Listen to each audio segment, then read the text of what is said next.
Good morning. Welcome to our November 4th Rankin County Board of Supervisors meeting. Looks like we got a pretty full room. Thank y'all for coming out and taking part of your local government. I'm gonna call this meeting to order and ask Craig Slade, would you pray for us? I'll be glad to. Let's pray. Father, as always, we stop before we ever get started to acknowledge that we need your presence here with us today, and we thank you for being here with us and blessing us so abundantly as a community. I thank you, Lord, that you give us the privilege to come together to consider the business of the county, Lord. You allow us to participate in our government. And Father, I pray that we would never take that privilege, that blessing for granted. I thank you, Lord, for giving us the freedoms that we enjoy. Those flow and come from you. And we acknowledge, Lord, that you are the giver of all good and perfect gifts. Father, you bless us with your peace, your presence, your power. You give us access, Lord, because you have made the way for us. I pray, Father, that we would be consistent in our walk before you today, that we would say and do things that please you, that you would guard our minds and our hearts in Christ Jesus. In his name we pray. Amen. Amen. Thank you, Craig. All right. I do not have anyone that has signed in for public comments. Is there anyone here that has a public comment that is not part of the agenda as we go through? All right. We'll move along. Old business, got minutes from October 15th. Do I have a motion to approve those? I'll make a motion to approve October 15th Mr. Calhoun and makes. the 31st. You want to go ahead and do both of them? All right. Do I have a second? I second. Sid seconds. Any other discussion? No, sir. All in favor? Aye. Motion passes. All right. Same with the consent agenda.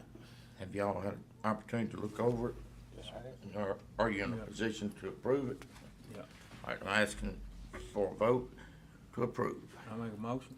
Sid makes a motion. Second. Scott seconds that motion. Any other discussion? All in favor? Aye. Aye. Motion passes. Ms. McNich, You need a minute? our tax We gotta assessor. get her something. We told her to go get something. If you want me to move you down next, I will. Possibly. Okay. Can you maybe? Yeah. Oh, yeah, it's not a problem. Or Craig, were you able to? Okay. No, ma'am, I'm totally. Stacy, I know you have a large book. Would you like to come sit at a desk to do this? I know you're looking at a bunch. Thank you. All right. Miss Caroline Gilbert, tax collector, come on down. I know, like, do you need me to read every word? Okay, good morning, y'all. Good morning. Okay, I'm requesting registration fees in the amount of $350 for 3 of my staff to attend the Tax Collector 2 class in December in Ridgeland and any travel-related expenses. All right, do I have a motion? So moved. Second. Scott makes that motion. Brad Calhoun seconds the motion. Any other discussion? All in favor? Aye. Thank you. Motion passes. Move me down to Craig. Tim Parker, come on down. Our engineer. Morning. The first item we have on the agenda is Persimmon Ridge amended. We're recommending approval of that amended final plat. That's a District 4 development.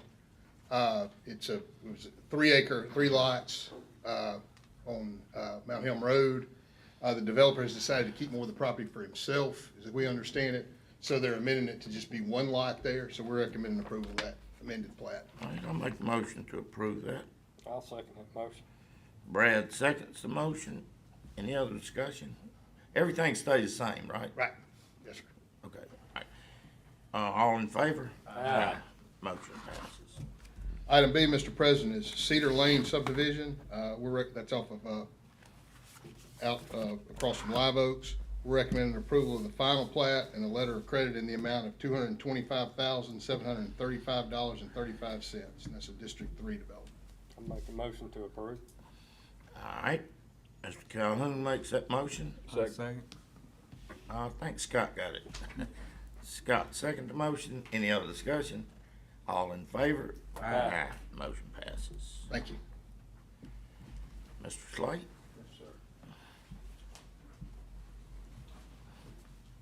Mr. President, the first two items under my sections, A and B, are to set public hearings for December 2 at 9 a.m. I'd ask for a motion to set both of those, please.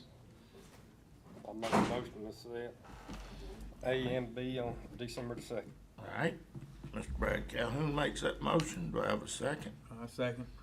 Sid seconds the motion. Any other discussion? All in favor? Aye. Motion passes. Item C, Mr. President, is a public hearing on the David Meadows request for rezoning. This is Spell Lane property.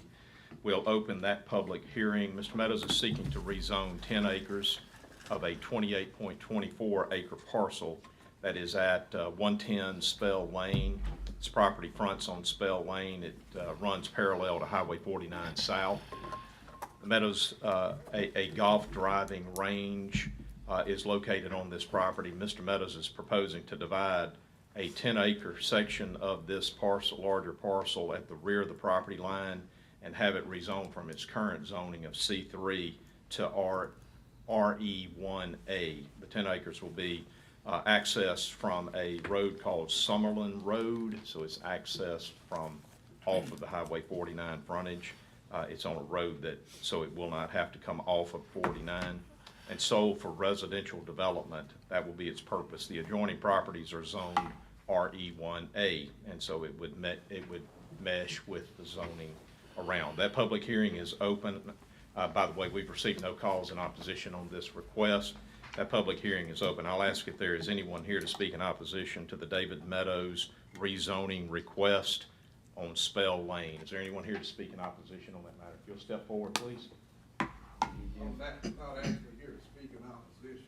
Yes, that's fine. Just state your name and address for the record. Morning. Good morning, board. How you all doing this morning? I'm Milton Chambliss. I represent my family, Spell family, and we are long-term property owners in the adjacent property. And What's your address? my personal address? Yes, sir. P.O. Box 3344, Jackson 39207. 3 what? 39207. Do you live in Jackson? Yes. Or you live in, okay.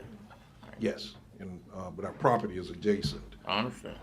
And so I do support the application by Mr. Meadows. We're very pleased with what he's been attempting to do on that part of Highway 49 to facilitate the growth. So we are very hopeful that his projects will be successful, and we want to lend our support to it. Thank you. Thank you. We don't get a lot of those. Very rare. Thank you. Hey, you come on back any meeting. Yeah, absolutely. Is there anyone here to speak? Let me make sure. Is there anyone here who is opposed to the Meadows request for rezoning? Mr. President, I don't see anyone here to speak in opposition on that matter. Again, we've gotten no calls in opposition on it. So at this time, unless the board has question of the applicant themselves, we can close that public hearing. Only question I got is how they gonna access it. There's a From- road that comes in behind it. It is? Right, So it's it's on not Cumberland Road. it's not how you currently access Meadows then? Right, there's a road that comes around, yeah, Okay. behind it, Summerlin Road. that you can get to it on the back side. All right, And I think he's just wanting to cut off the back 10 acres. I got you. I think Mike, I don't know, I don't wanna speak for him, but maybe might close the driving range down or make the driving range shorter. Got you. All right. That is the intent, basically, it's a long stretch of commercial property, that backside will probably never be commercial because you can't, it really doesn't make sense to access it from 49. And so we feel like the need for residential is greater than commercial. No, I was asking for a totally different reason, I'm hoping like we could get a closure there. Oh, I see. Yeah. All right. Any other questions, gentlemen? Mr. President, we will close that public hearing. At this time, it'd be appropriate to take action on this application. All right, do I have a motion? I make a motion. Sid makes a motion to approve. Have a second? I'll say. Jay got the second. Any other discussion? All in favor? Aye. Motion passes. Okay. Next item under my section, gentlemen, is item D, a public hearing on the JGA Holdings LLC. This is a conditional use permit request to operate a short-term rental at 301 Hanley Circle. Property is located in Castlewoods subdivision. It is not a part of the Castlewoods Homeowners Association. It's zoned R1B. They plan to follow a rigorous safety and security protocol to ensure that guests and neighbors are safe and happy. They will have a list of rules and requirements clearly posted inside the home and advertised on various websites that are used to market short-term rental properties. Kimberly Johnson is the owner of the property. She will personally manage the property, and she lives within 5 miles of the property. The maximum length of stay is 6 months. They have a 2-night minimum that is required. They are advertising a 2-night minimum. JGA Holdings currently runs several short-term rental properties in other jurisdictions that surround the county. Ms. Johnson has been advised to speak with surrounding property owners and advise them of her plans to use the home as a short-term property. I believe that you gentlemen were provided with a copy of a petition that was circulated, I think mostly online, that was utilized for the purpose of alerting surrounding property owners about this request. That petition's been received by the Community Development Office. I believe that each of you has been provided with a copy of that. Well, now you have. You have now. So I'll briefly summarize for you. I believe the total number of verified signatures, can I say it that way, guys? The total number of signatures is 59, but the representative against providing a permit for the operation of short-term rental in this particular neighborhood. What we've tried to do is to determine where are the signatures, where are the individuals who are listed in opposition, where are they located in relation to the property. I think that's an important consideration. Yes, sir. And it appears that some of those who've executed the petition are residents of the neighborhood. I can't say that about all of them, so it's difficult to know how many of the 58, 59 that have executed, how many of those are actually being impacted or could be impacted by the operation. The petition itself raised several issues that they requested anyone who affixed their signature to agree to. The residential neighborhood is not commercial property. We like to know who our neighbors are, and we watch out for one another. It's impossible to do that with a constant flow of individuals who are not from our community. There's too many vehicles for the space allowed, and this could cause traffic congestion on the street. They're concerned about, obviously, about parking up in the yard, that type of thing. What type limit is drafted in their restrictions that we have?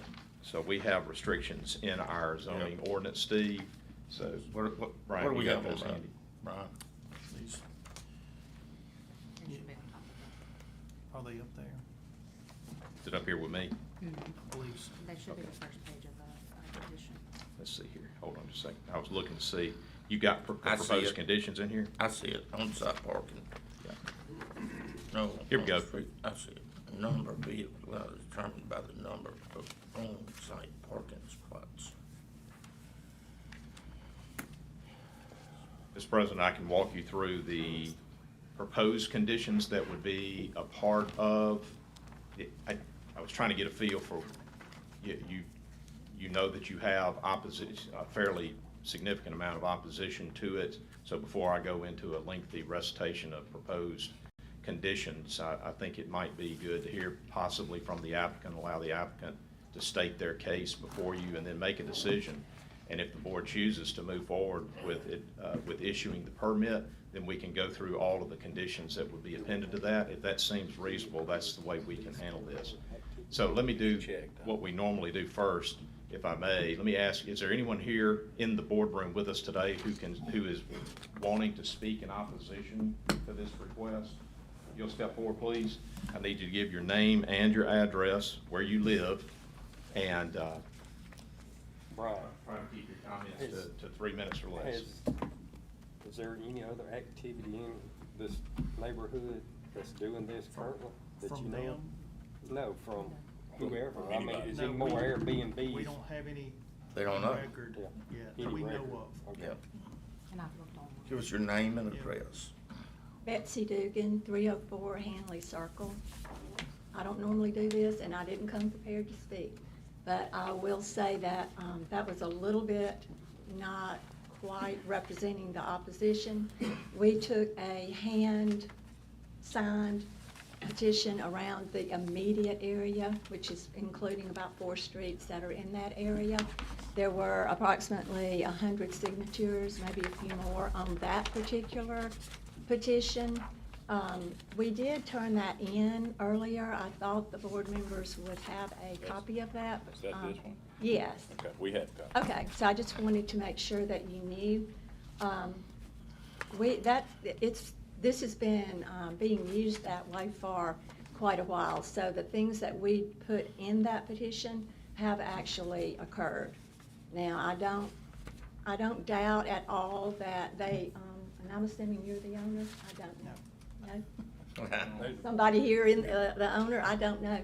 But we have actually experienced those things. The roads have been blocked. We've had cars parked on the property, in the yards. We've had big FedEx trucks, about 4 of those that were staying there, blocking all around the streets. There have been some large gatherings, and our concern was that I don't know how you limit that.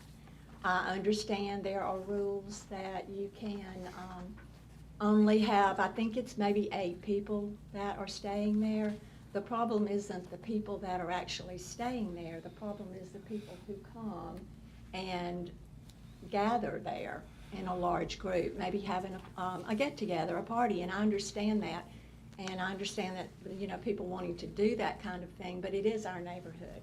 We do live there. It is right outside my driveway. I do, see and hear all kinds of things going on. When people come late at night, in and out, they're opening car doors, they're slamming doors. The many vehicles are loud, if you know what I'm talking about.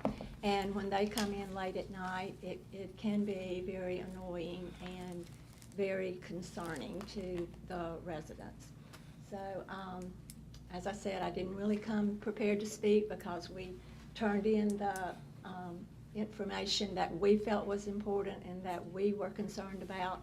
And another concern is, how many of these, what if 3 or 4 more want to come in? And we soon have that many more in the neighborhood. How does it affect my property value? When a potential buyer comes to look at my property and they start checking around and they say, oh, Airbnb over there. I don't know if it does or not. That is my concern. And so I guess I just want to make sure that those of you that have this job of making that decision would, give consideration to, and would you want to live next to one? Just kind of put yourself in that position. And it possibly would be, you would be good with it. But there are some of us, as you will see, and their addresses are verifiable. Thank you. Okay, thank you. Anyone else wishing to address the board? One quick comment. You gotta come forward. Name and address, please.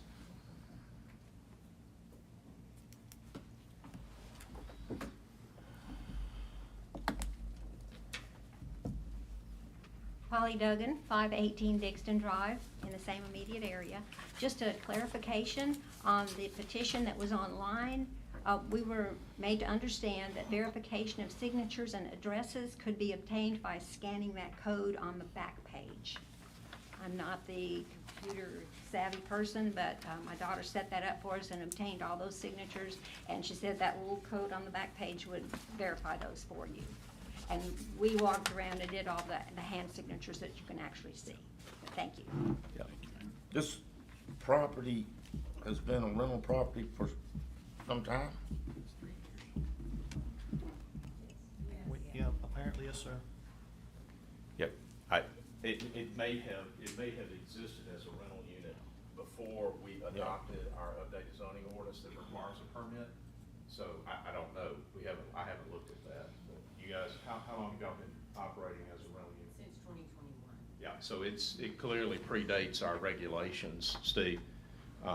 The regulations that you adopted say we don't really care how long you've been operating as a short-term rental. You have to come into compliance with the ordinance now. So that's why we're here dealing with it now. We discovered it as a rental, and so we requested that it be brought into compliance. Step one is to ask for a conditional use, which is required for all short-term rentals regardless of where they are. And that conditional use also requires the issuance of a permit to allow it. So We're not here to decide if it can be rentable. They could rent the house out. That's correct. Just not a business Airbnb. This is a short-term rental. That's exactly right. Will it be characterized as a short-term rental as that has become to be understood across the country? VRBO, Airbnb, those are your two primary places for marketing purposes where you would find access to these types of rentals. They are designed to be short in nature. Some of them are one night. You can rent them for, of course, the owner of the property can set it up to be rented within the context that's allowed under the regulations that are put in place by these aggregators, Airbnb and VRB. They may have rules themselves before you can utilize that, but ostensibly an individual could rent their house out for a day, less than a day, if they chose to do so. This ordinance is, if you're gonna market it, and you're gonna establish it and set it up as a marketable short-term rental as it's defined under the ordinance, you have to come into compliance with our zoning regulations that this board adopted.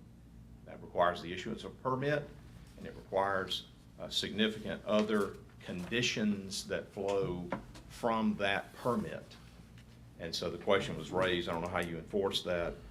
This board enforces its permit by way of compliance with the conditions. And where there's not compliance with the conditions, the permit can be made to disappear and it can't be marketed further. That's how this board would regulate that. So if there's a condition that says you can't have parking of vehicles on the grass, and that is a consistent problem, this board is made aware of it. Board can make a decision. Permit we issued such and such time back is no longer valid. It is rescinded. It is withdrawn. You're no longer allowed to operate that VRBO, that Airbnb. So that is how our process works. That's what we're here. The first question that we need to ask, I think, before we get farther, is there anyone else to speak in opposition on this matter? Does the board wish to hear from the applicants? Give them an opportunity to state their case for why they should be issued a permit. Yes, sir. All right. You'll step forward, please. Please give your name and address.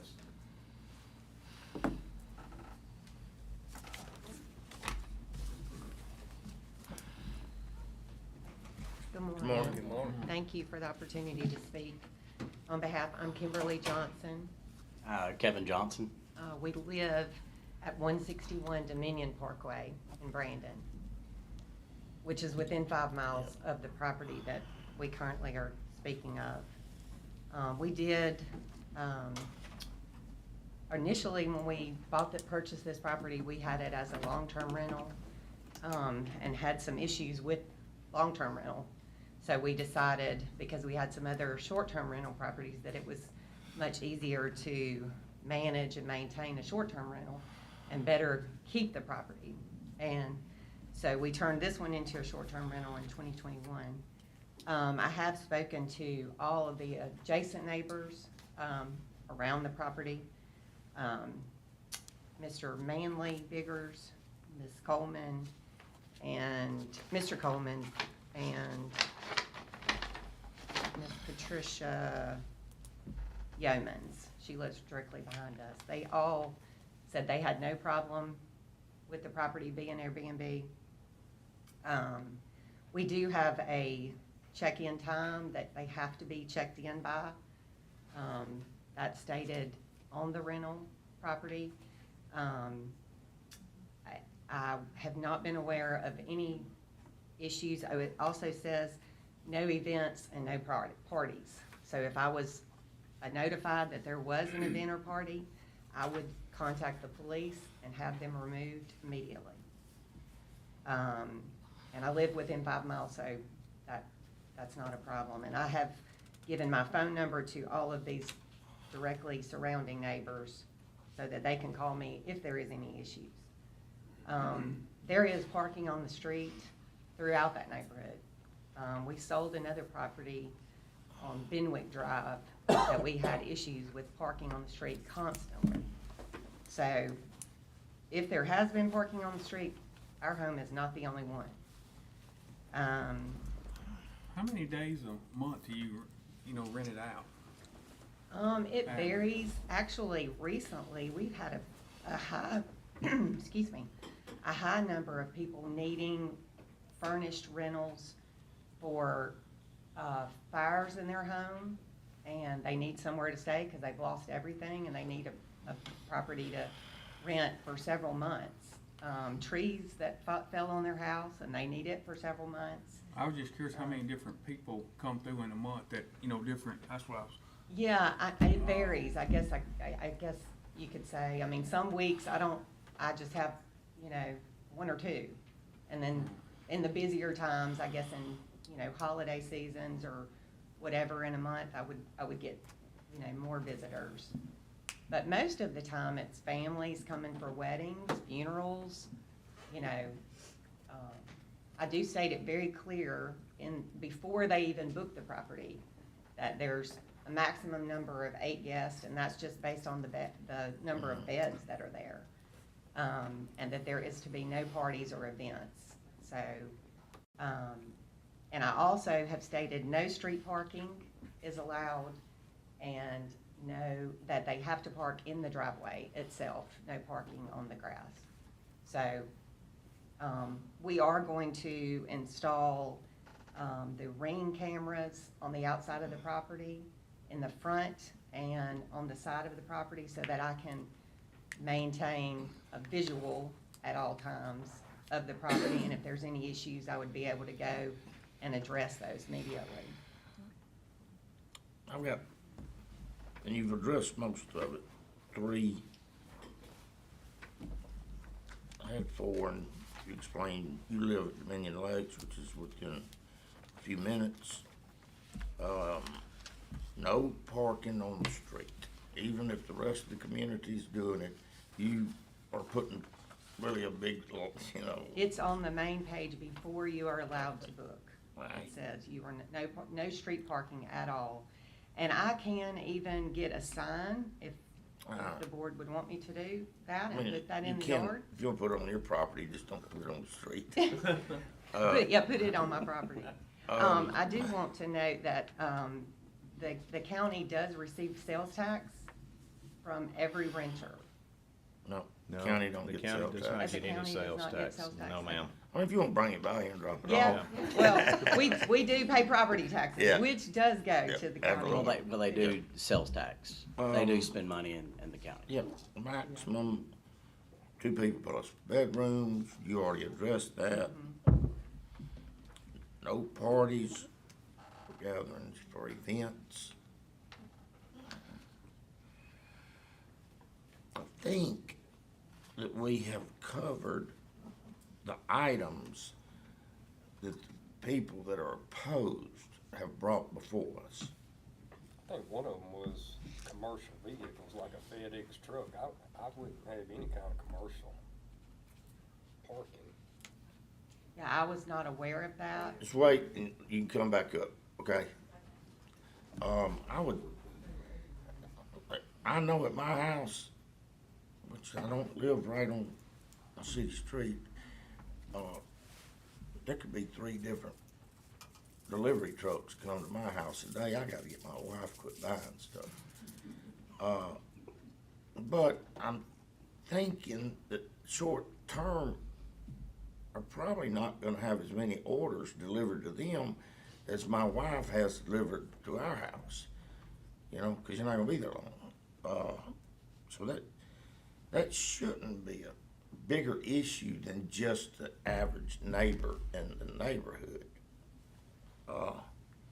Is there anything else y'all would like to tell us? I would like to speak to also, Mr. Manley Biggers also he's at 303 Hanley Circle.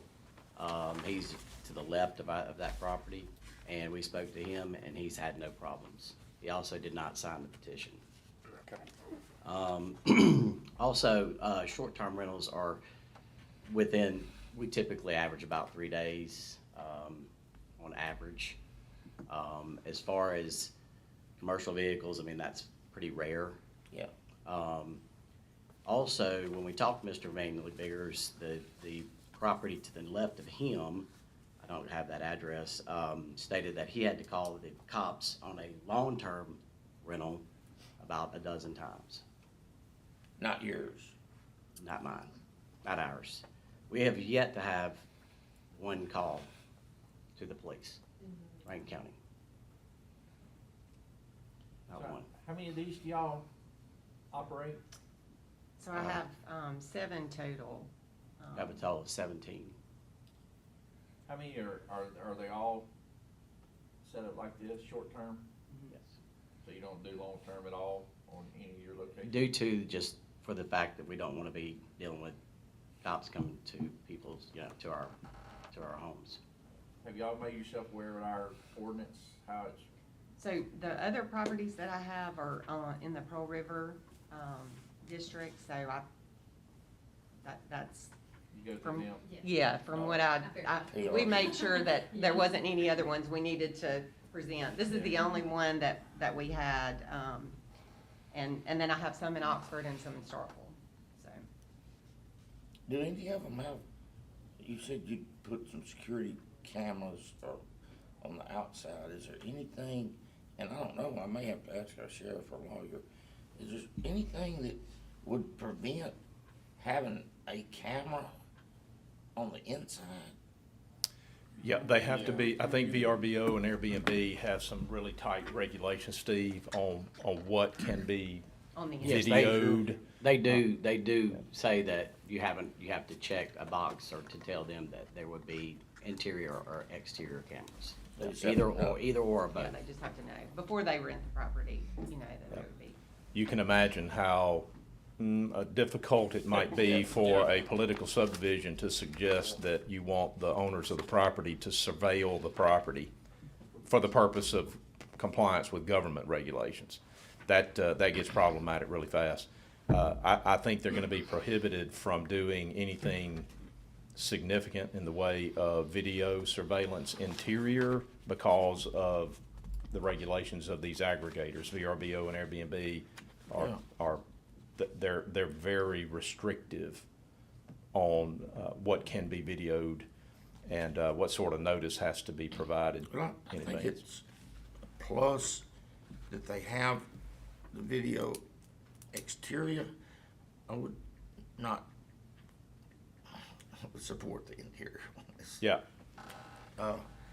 Yeah. Somebody get up in the middle Right. of the night, go to the bathroom in their underwear, and you're looking at them. I would think an exterior view, even if it could be 360 degrees, the whole property, every corner of the property from an exterior view would be advisable, because obviously the biggest problems that we seem to encounter with these is what's happening outside the unit, and it's some of it's obviously inside once the folks that show up, the invited guests of the guests Yes. that show up. That's the biggest issue that we find in this, is regulating who else is gonna show up at this property. It's all right for the two folks that rented it, the husband and wife that rent it. If that was all it was, it's a non-issue. But when 15 family members show up, 3 of whom are FedEx employees, and they bring their FedEx truck, and park it in the street, we got a problem. So, this is not an easy issue for you guys to have to address. You gotta be considerate of the neighborhood itself, but you also have to be thoughtful about the reality we find ourselves in, and that's people have a right to utilize their property, and the notion that we can prohibit rentals is fading. It's going away. The courts are saying, no, sir, you're not going to overburden property owners by enacting impossible to comply with rental regulations. You get into the Fair Housing Act issue immediately, and I just think that's something that we don't really want to be a part of. We want to avoid that. So I think our communities are going to have to understand that folks that buy properties in our county will expect to have the freedom to utilize those properties within reason and subject to reasonable regulations, which I think you have in place. Then the issue becomes, do we have too many in one spot? Are we getting saturated? That's an issue. We need to be careful about that. We need to be careful about not allowing a situation where big corporate landowners come in and say, we're going to buy up 800,000 acres and we're going to rent every single housetop we built there. That's a problem. And we've got to be careful about not letting that kind of thing just happen unchecked. But that's not what's in front of us right here. This is one piece of property in a subdivision that we apparently don't have any others like this that are already permitted.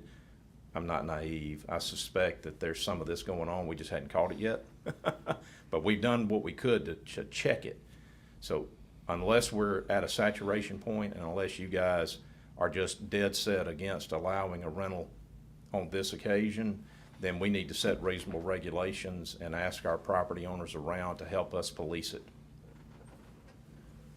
May I speak to that also? As far as being residents of Rankin County almost 10 years, we live in Dominion Lakes. It's a very, very nice neighborhood. If we had to have a short-term rental in that neighborhood that come up, I would rather that than a long-term. Yeah. All day long. I mean, I want to explain that to these residents here in Castlewoods. I know that they want their properties to be, you know, not to have any type of disturbances. I get that. But as far as the disturbances that are coming out from the long term is seemingly to be a much more difficult issue. Because we haven't had one in 4 years. Okay. Well, you understand what these conditions are? Steve, we'll go over the conditions here momentarily if you want to make sure that these folks hear them. We'll go over them. Well, if you want to. Scott? Okay, one more to listen to. All right. Y'all through? Yes, sir. Thank you. Thank you, Board. Thank you.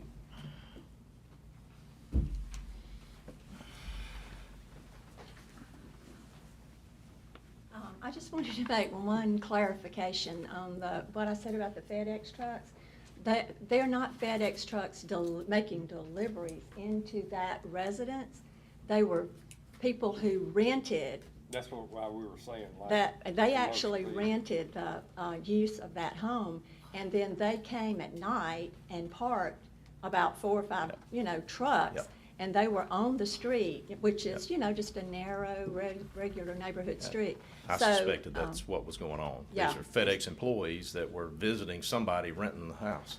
I think that. What bothers you the most?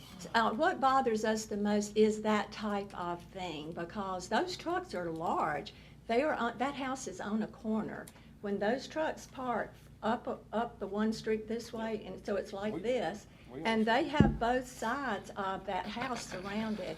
And the other problems were other people are using those for their employees to come and work, at job locations, it appears, because they come in with large trucks pulling equipment, and sometimes it's large equipment, sometimes it's just a long trailer with I don't know what all is on there. But they are in and out of the neighborhood. They're the ones parking in the yard, and they're the ones parking in the street. So I don't want you to think that we're unkind or inconsiderate of their right to use their house the way they're wanting to use it, but it is Yeah. impacting other people. And when you're constantly, as they said, I don't know how many people actually come in and out of that house. It is quite a few at times, different renters. So I just mainly wanted to clarify that I'm not talking about someone just coming in, dropping off a package, because we get a million of those trucks up and down the streets all the time. Just to clarify that so that you would know where we were coming from on that. Okay. Thank you.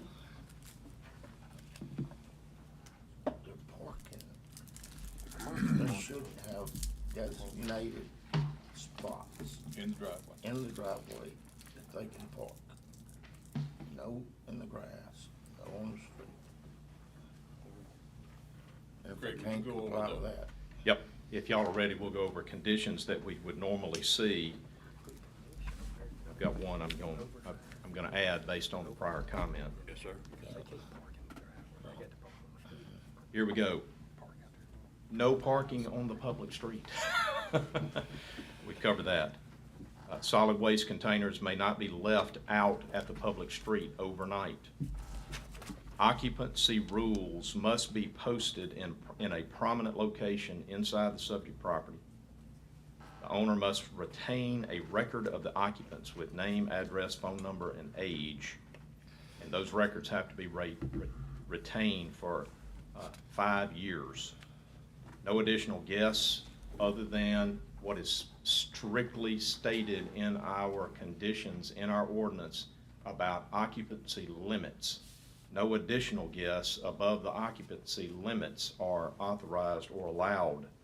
A conditional use permit may not be assigned to a third party, so if the applicants decide to sell property, they cannot assign the short-term rental property permit as a part of that transaction. The Board of Supervisors has to authorize the transfer of any permit that may or may not be obtained. These are straight out of your county zoning amendments from 2024. These are the requirements. There's an annual permit and business license fee that must be paid. First year's $1,000, $500 for each year subsequent to that. It's due on January the 1st of each year. That permit does not transfer with the ownership.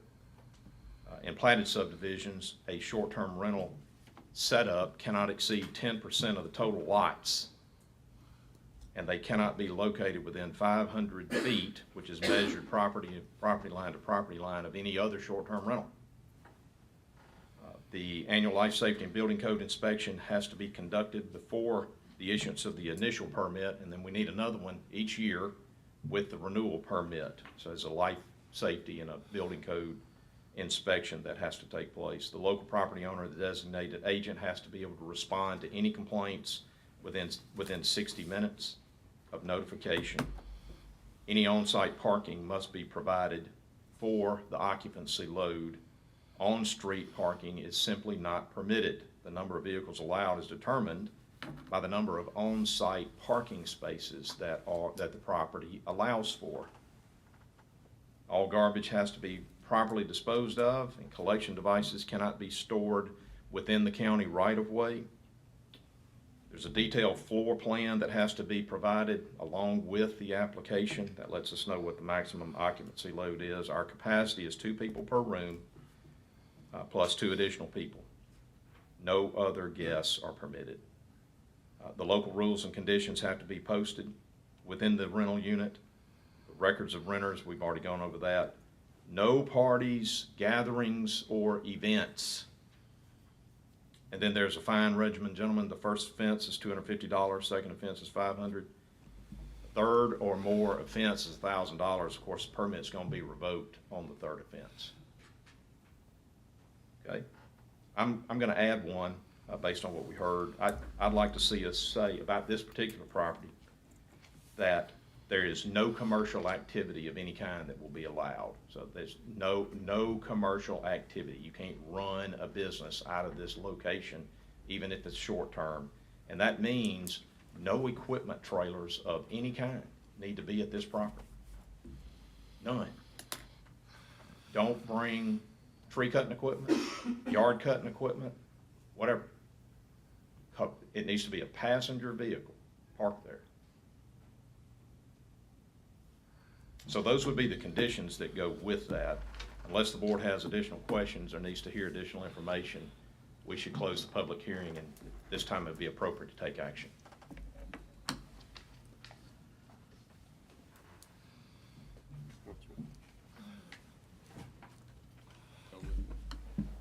I'm good with it. I wanna add one thing. If this is approved, is there a way for us to revisit this annually in case? Yes, sir. The residents, I know what you said about it's getting harder and harder and harder to control someone's property as a renter. But is there a way for us to stop that if these residents? Well, if there's Yes, sir. 3 violations, it's revoked. I mean, they lose. We've done this in other settings, gentlemen. We have conditioned the issuance of the permit on a rehearing exactly 1 year from today's date, or the closest planning commission hearing that we can get. We'll issue the permit. It's only good for 1 year. That's it. I think that's exactly what your ordinance requires anyway, because there is a renewal.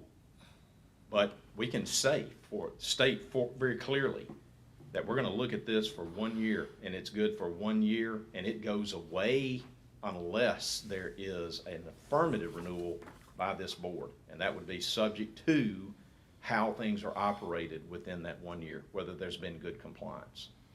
So we can say that as a part of the issuance of this permit, just to clarify.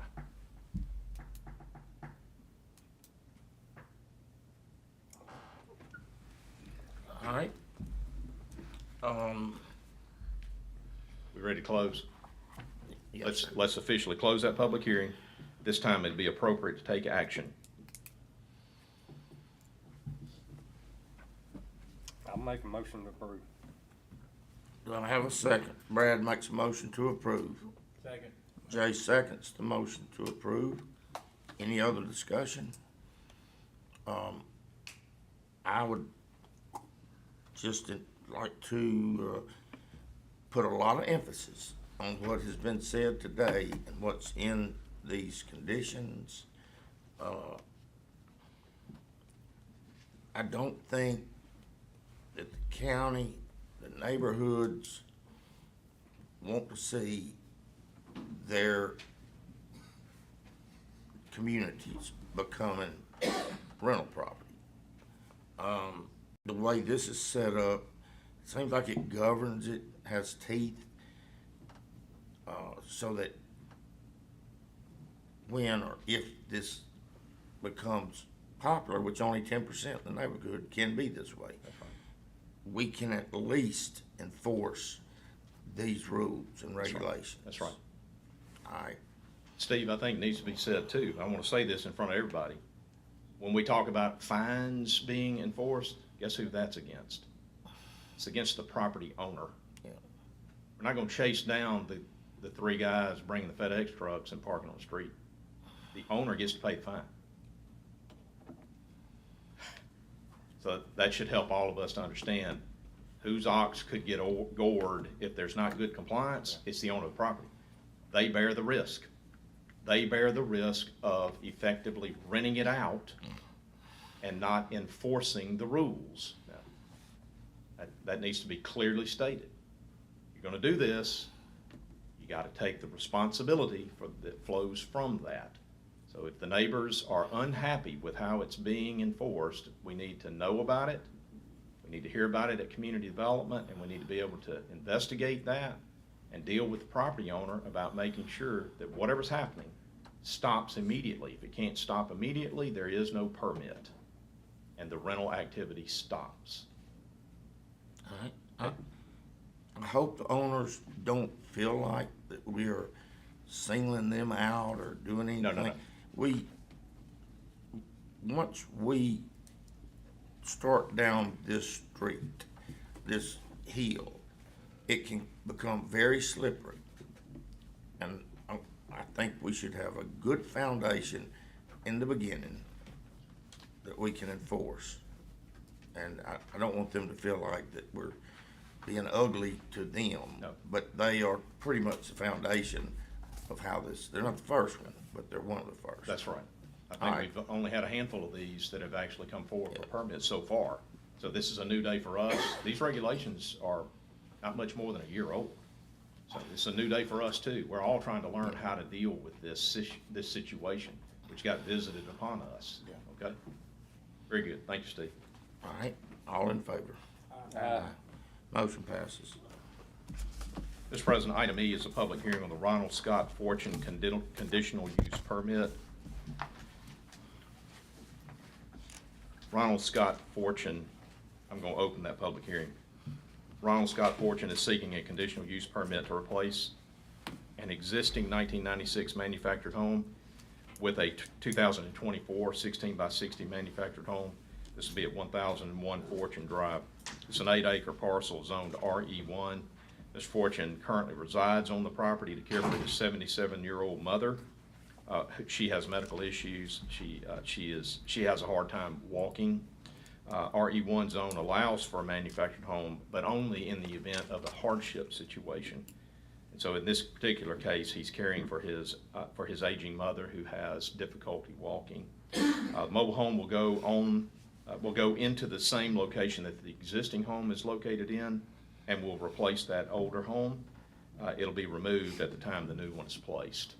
Okay, so we've received no calls in opposition. I'll ask if there is anyone here to speak in opposition to the Ronald Scott Fortune conditional use permit request.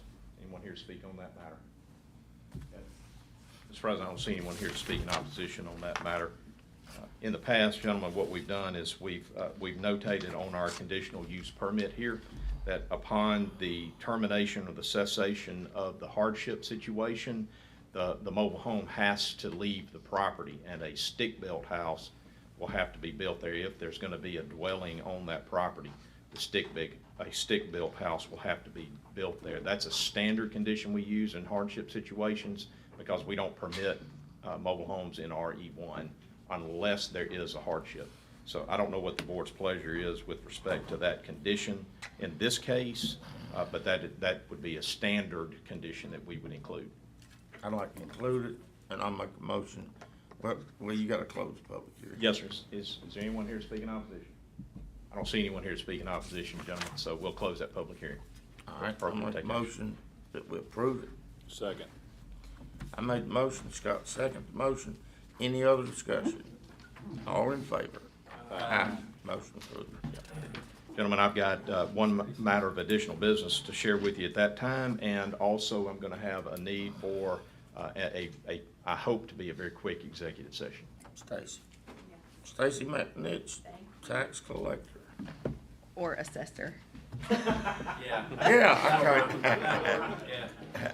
whichever one. Okay, thank y'all for giving me just a moment. Y'all had asked me when I came in about some of these exemptions that we're doing the final approval on today, about the jobs created and the amount, and I'm happy to go back over that, but just as a reminder, y'all approved these at the August 15th board meeting, and so these companies are required to file with the Chancery Clerk's office by June 1st for any type of exemption that they're requesting. And so these companies that we're coming before you today to ask for final approval, they submitted everything in a timely manner. Our office does a position statement, and so after going through, we determined that they do actually qualify. And so what we're doing here today is once we receive a certification letter back from the Department of Revenue, we're simply asking for a final approval spread on our board minutes. So y'all have approved these in August. The city of Flowood have approved the 3 that are in the city, and then the Denberry, of course, that one had also been approved. So I'm happy to go back over any of these numbers if y'all, but they were actually approved. This is a final approval. Okay. Yeah, I'm good with that. All right. Can we get a motion to acknowledge that we've received all paperwork and that they fully qualify for whatever exemption y'all have already granted? All right, do we have a motion? I'll make a motion to approve. Brad makes a motion to approve. Second. Jay seconds the motion. Any other discussion? All in favor? Aye. Motion approved for Ms. Stacy McNich, tax assessor.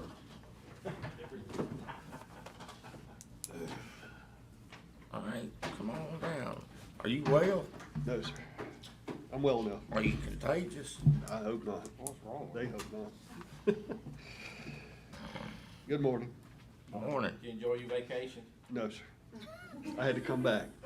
You've been gone for a week Sorry. or two. Don't sound like you're enjoying anything. I love my job. It didn't sound like it. Item A. Item A is approval of payout number 2. This is to Hope Enterprises, and this is for work on Hall Creek near Amanda Drive, in the amount of $352,532.51. The authority to issue that check. Just never get through with this. Motion approved. Second. That makes a motion to approve. I second the motion. Any other discussion? All in favor? Aye. Motion passes. Item B is approval of payout number 5. This is to Southeastern Pipeline and Environmental Services. This is for work Somebody's got 10 miles of county road. approved on, performed on Oak Grove Ditch. They ain't not even blacktop. That's another ARPA project in the amount of $389,290.19 and authority to issue that check. Motion approved. Second. All right, Jay makes a motion, Scott seconds that motion. Any other discussion? All in favor? If y'all hadn't seen that project, you need to go look at Well, we do. it. Yes, sir. It is. Looks nice. They're doing a good job. Incredible. Item C, next year is the municipal elections. I just kind of wanted to discuss with you guys a few options. The city of Richland has requested use of our voting machines. I've had a conversation with our circuit clerk on her willingness to program the machines for the cities, and she's going to get back to me after this election. It's kind of busy up there the last couple weeks. In the event she's unable to program the voting machines, we're asking for this approval of the cities to use our voting machines with the caveat that they can contract out the ballot programming and the programming of the actual machines themselves, And not us do it? not us do it. Why are we doing that? Just the amount of time it takes. Well, aren't we the one programming them now? We have an employee that's responsible for the county's programming of the ballot, creating the ballots, programming all the machines. I've also talked to the election commission.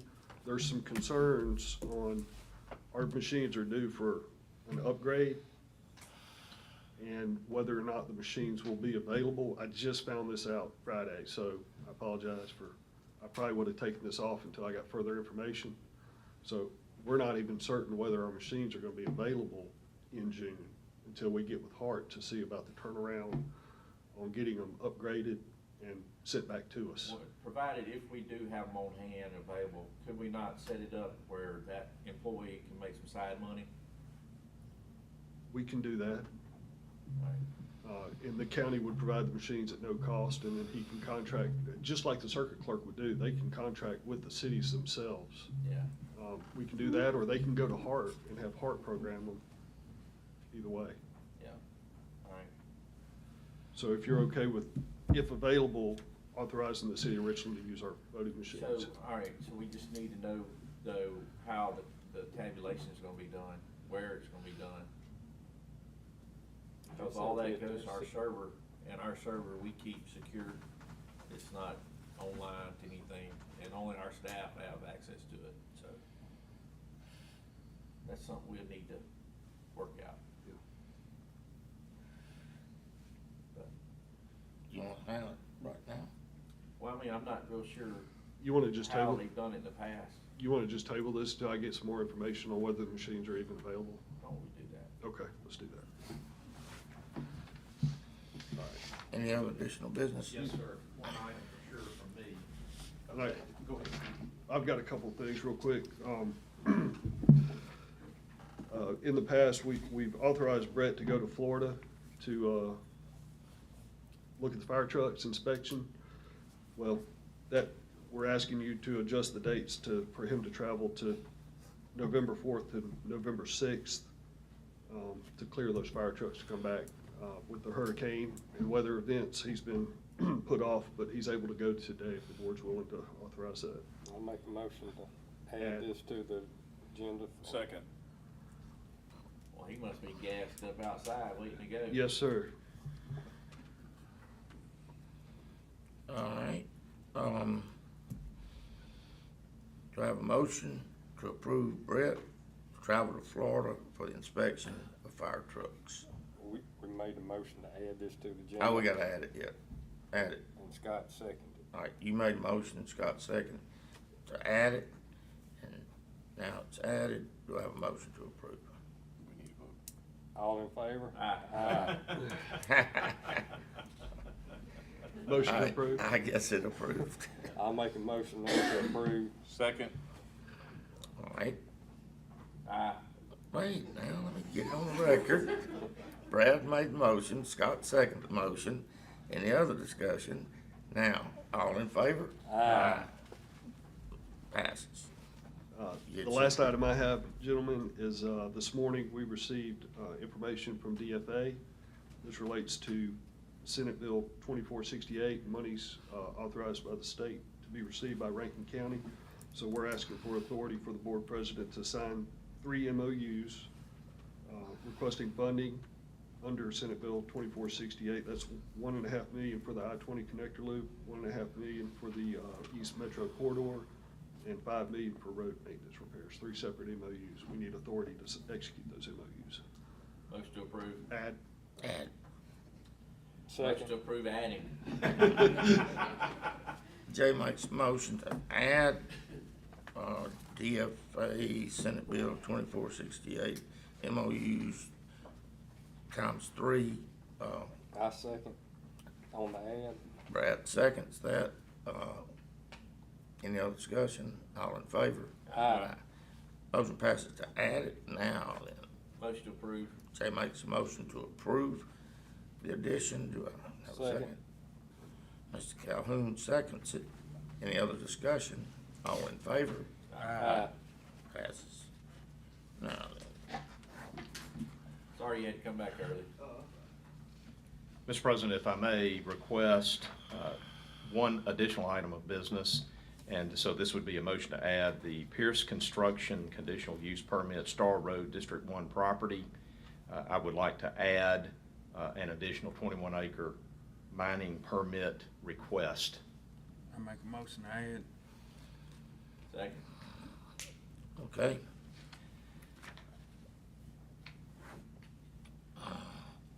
I got Super Sid make a motion. Jay seconds the motion to add Pierce Construction addition 21 acres. All in favor? Aye. Motion passes. Now we need to. Yeah, quickly, I need to explain what we're doing here. We need authority for community development to publish an advertisement that sets the public hearing for an additional mining permit for this particular location on Star Road for Pierce Construction. That public hearing will be set for, I'll get to that next, but the publication needs to go out for publication this Wednesday, and that's to set the public hearing for the 27th of November. Is that our work session? It is. All right. Yep. So we'll set the public hearing. So authority for community development to publish the advertisement for a hearing on the 27th. Make a motion. Super Sid makes a motion. Second. Jay seconds that motion. Any other discussion? All in favor? Aye. It's added. Yep. So what happened here, there was there was actually an application for a 25-acre mining operation, 4 of which was exempt. DEQ exempted 4 acres of the 25. That leaves a balance of 21. But what the paperwork that got provided to us was for an exempt permit, which is 4 acres. And so that's what you guys took care of at your planning commission on the 31st of October. You granted the 4-acre exempt mine operation. DEQ was waiting for us to say, we're also good with it being a 25, of which 4 is exempt. There was a cross wire, and so when we stood it up as an exempt operation, we permitted 4 acres. We didn't permit 25. And so now we're gonna try to get this straight. We've communicated with the mining operation. We've let them know that we're gonna take care of this just as soon as we possibly can, which is the 27th. And so they are able to mine to their heart's extent with whatever DEQ has permitted them to do. And we're gonna handle getting our conditional use piece of that handled on the 27th. Well, this, what they mining is going to West Rankin, right? I believe it's going to that project, to the West Rankin project. That's my understanding. And so we want to try to push this as fast as we can. The fastest we can, unfortunately, gentlemen, is the 27th, unless you guys want to set a special call meeting. And I didn't think that was going to be necessary. Okay? So we just need a motion to, no, we've already done that. That was my explanation for why we're doing what we're doing. Yes, sir. So when we get ready, gentlemen, to discuss the need for executive session, we got a personnel matter I want to talk with you about, and there may be something that comes up in the context of our executive session about litigation. So I always like to hedge and suggest we may get into something that's litigation as well when we get in there. All right, potential property acquisitions, another aspect. Make a motion. Make a motion to approve this Pierce Construction additional 21 acres. We did it. We know, we added it. We added and voted. Yeah, so I would need a motion to authorize the publication of your notice. That's what you would be doing. I thought we'd already done that. All right, we're good. That's as much as we need to do. On the 27th, you will approve it. I don't think we did it, but I make a motion to discuss the need for executive session. Second. Jay makes a motion to discuss the need for executive session. Mr. Calhoun seconds that motion. All in favor? Aye. Motion passes. Now, Motion to executive session for personnel, property acquisition, and litigation. I'll second it. all right. Jay makes a motion to go into executive session for personnel, property acquisition, and/or litigation. And Mr. Calhoun second that motion. All in favor? Aye. Motion passes. Thank you, Stacy. We're in